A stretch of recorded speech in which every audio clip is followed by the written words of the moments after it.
You know what's strange about some of the kindest, most composed people around you? They're often carrying the heaviest weight inside. We tend to imagine someone in pain as visibly broken, crying, withdrawing, asking for help. But psychology tells us something completely different. Some of the most emotionally wounded people in the world are also the ones who smile the most, help others the most, and appear the most okay on the outside. Psychologists have a term for this. They call it emotional masking, and it's far more common than we realize. Today, we're going to talk about 10 habits that people who silently hide their pain tend to display. And some of these might surprise you. Research in clinical psychology consistently shows that individuals who experienced emotional pain early in life, especially without proper support, develop sophisticated coping mechanisms. These aren't signs of weakness. In fact, neuroscientists suggest that managing hidden pain requires an enormous amount of cognitive and emotional energy. What looks like strength on the outside is often a deeply trained survival response on the inside. The first habit is being unusually good at comforting others. People who hide their pain often become incredibly skilled at supporting others through difficult emotions. Why? Because they've spent years learning to manage intense feelings alone. They know exactly what pain feels like, so they instinctively know what others need to hear. Psychologists connect this to something called trauma-informed empathy, a deep emotional intelligence that often develops in people who never receive the comfort they themselves needed. So when someone seems to always know the right thing to say, ask yourself, who comforts them? The second habit is using humor as a shield. Have you ever noticed that some of the funniest people you know also seem to carry a quiet sadness? This isn't a coincidence. Humor is one of the most socially accepted defense mechanisms in psychology. It's called cognitive reframing through humor, using laughter to redirect attention away from pain.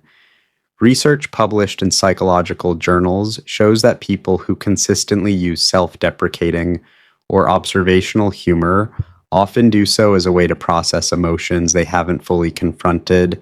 The joke becomes the mask. The third habit is staying constantly busy.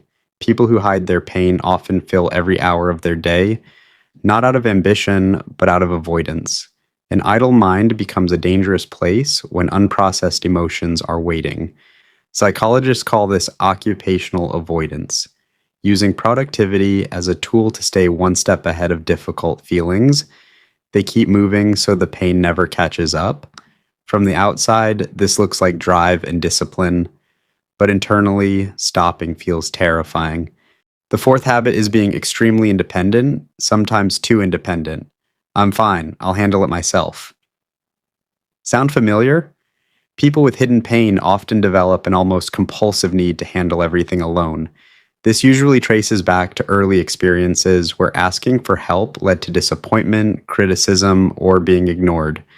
Over time, the brain learns, don't depend on others.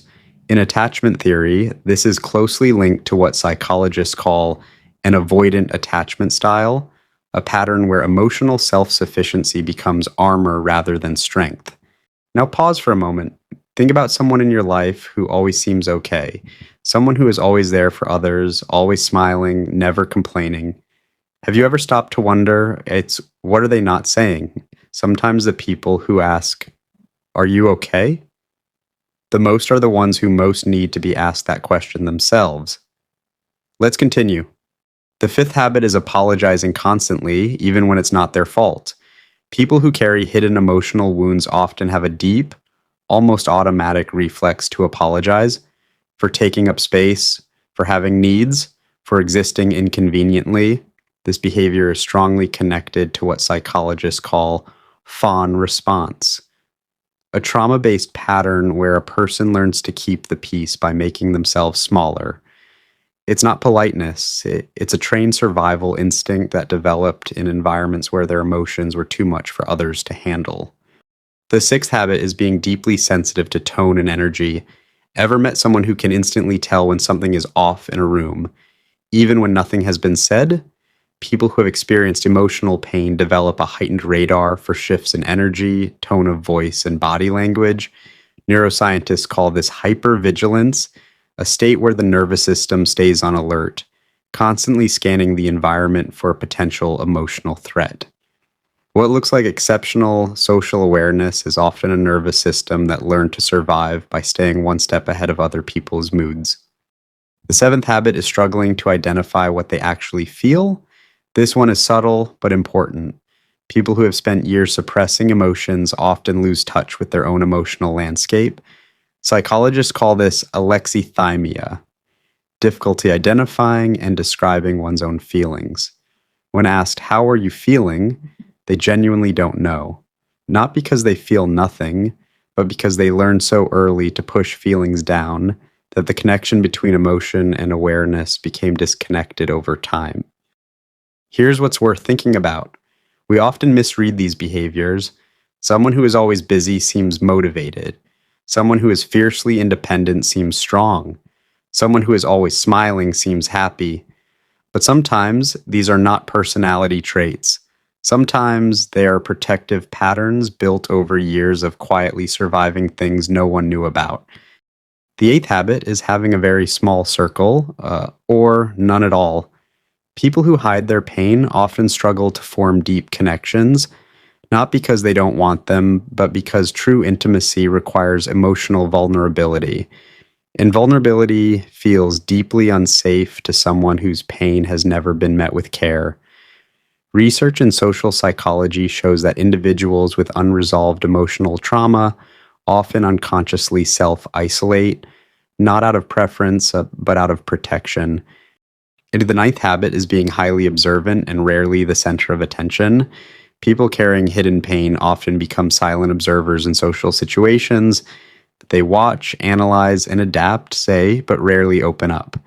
This connects again to hypervigilance, but also to something deeper, a belief that their inner world is too complicated, too heavy, or too much for others to truly understand.